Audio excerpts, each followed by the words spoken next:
Sir फिर भी important कौन सी हो सकती है? बिल्कुल वेरी वेरी वेरी इंपॉर्टेंट। ये दो डेटे तो आपके लिए बहुत ही इंपॉर्टेंट है, बाकी नहीं याद हो ये दो तो करनी है, चाहे इसके लिए कुछ भी करना पड़ जाए। 1828 29 28 29। सर ऐसा क्या है इसमें? बिल्कुल जिक्र करेंगे ऐसा क्या है इसमें। अब देखो, क्योंकि क्रम से पढ़ेंगे आराम से याद हो जाएगा, टेंशन लेने की जरूरत नहीं है। 1809 में इन्होंने एक पुस्तक लिखी थी, तुहफात उल मुहाविदीन। सर क्या है इसमें? इसे बोलते हैं एकेश्वरवादियों का उपहार। राजा राम मोहन राय एकेश्वरवाद पे बल देते थे, अंग्रेजी शिक्षा पे भी इन्होंने बल दिया। एकेश्वरवाद, मूर्ति पूजा का इन्होंने विरोध किया, बस यही चीज इसमें। इसे बोलते थे एकेश्वरवाद उपहार। इन्होंने इस पुस्तक में मूर्ति पूजा का विरोध किया। ब्राह्मण परिवार में जन्म हुआ, घरवाले विरोधी हो गए, ये तो अपने धर्म में है, मूर्ति पूजा का कैसा विरोध, घर से भी निकाल दिया, लेकिन कोई फर्क नहीं पड़ता इस चीजों से। अब एक टर्निंग पॉइंट आएगा, हर किसी की हिस्ट्री में आता है, वही इनकी लाइफ में एक टर्निंग पॉइंट आया जो सबसे इंपॉर्टेंट है। 1811 इनके बड़ा भाई था जगमोहन, नहीं याद करना है आपको। जगमोहन की मृत्यु हुई, इनकी भाभी को सती किया जा रहा था और इनकी भाभी को सती कर दिया। अलका मंजरी नाम था, इनकी भाभी को सती कर दिया और यही इनके लाइफ का टर्निंग पॉइंट है, क्योंकि सती इन्होंने कहा दिस इज मर्डर। ये क्या रिवाज है भाई? ये तो मर्डर है, किसी को मारना है, और इस बुराई के विरुद्ध खड़े हो गई। और इस बुराई को इन्होंने, एक बुराई का अंत करने में इतने साल लग गए।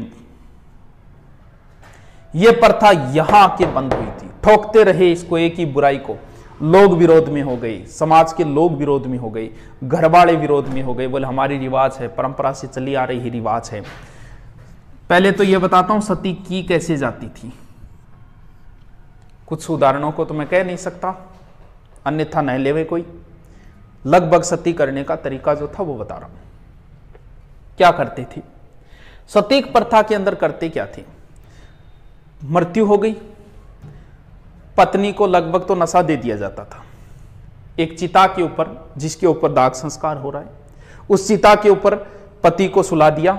पत्नी को वहां नशे में है, पत्नी बैठी है, उसका सर उसकी गोद में है, चारों में आग लगा दी, चारों ओर लोग लठ लेके खड़े हो जाते थे। अब आग से बेचारी जलेगी तो बाहर निकलने की कोशिश करेगी, बाहर लठ लेके खड़े ही। फिर वो रोना चिल्लाना शुरू करती तो जोर जोर से ढोल पीटना शुरू कर देते थे, सती दादी की जय, ये वो। अब कहां जाए? यही सती करने की प्रथा। ये देखा इन्होंने कि भी ये क्या है, मर्डर कर रहे हो आप तो आज की। क्योंकि आधुनिक भारत का मतलब क्या हुआ कि आधुनिक भारत का पिता क्यों भाई? आज जो भारत आपको और हमको मिला हुआ है, उस भारत के यही जनक है। क्यों? क्योंकि आज हमारे क्या सती प्रथा है, बाल विवाह का इन्होंने विरोध किया। क्या बाल विवाह है आज आप हमारे यहां? तो ये चीजें हमें किसने दी, किस व्यक्ति ने दी? आज का जो भारत है वो उन्होंने दे दिया था, तब इन्हें आधुनिक भारत का पिता कहा जाता है। सती प्रथा पर रोक इन्होंने एक अंग्रेजों के प्रयास से लगाई थी, विलियम बेंटिंग के प्रयास से 1829 में सती प्रथा पर रोक लगाई, अधिनियम 17। सर वैसे सती के बारे में थोड़ा और डिटेल बताओ। सती, पहली सती कौन थी? अपने हिंदू धर्म रिवाज के अनुसार पहली सती पार्वती थी, क्योंकि सती पार्वती का ही पर्यायवाची है, सतीश जो बोलते हैं। ऐसा कोई उल्लेख आता है कि शिवजी और शिवजी के ससुर की कम बनती थी आपस में। एक बार उसने कोई प्रोग्राम रखा, वहां बुलाया नहीं शिवजी को, तो पार्वती बोली मैं जाऊंगा, तो शिवजी बोले तेरे तो पापा का घर है, तू जा सकती है? बिना बोले मैं नहीं जा सकता। तब पार्वती गई, वहां देखा शिवजी का सिंहासन नहीं था, तो वो उसी हवन की अग्नि में कूद गई थी। वही से एक तरीके की रिवाज शुरू कर दी, यानी भारत की पहली सती पार्वती। लेकिन एग्जाम के हिसाब से नहीं है। भारत की पहली सती का उल्लेख मिलता है 510 के एरण अभिलेख में। भानुगुप्त के समय का यह अभिलेख है। भानुगुप्त का सेनापति था गोपराज, उसकी पत्नी बताते सती हुई थी, यह भारत की पहली सती थी। अंतिम सती दिवराला सिक्कर के अंदर रूपकंवर हुई थी। वर्तमान में सती प्रथा के प्रति बहुत ही कड़े कानून है। वर्तमान में कोई सती के गीत भी नहीं गा सकता, वर्तमान में कोई सती के गुणगान भी नहीं कर सकता। मान लो कोई सती की गई शमशान घाट में, तो जितने वहां गए हुए उन सब पे मर्डर का केस लगेगा। तो हमारी जो वर्तमान की नारी है वो राजा राममोहन राय की ऋणी है।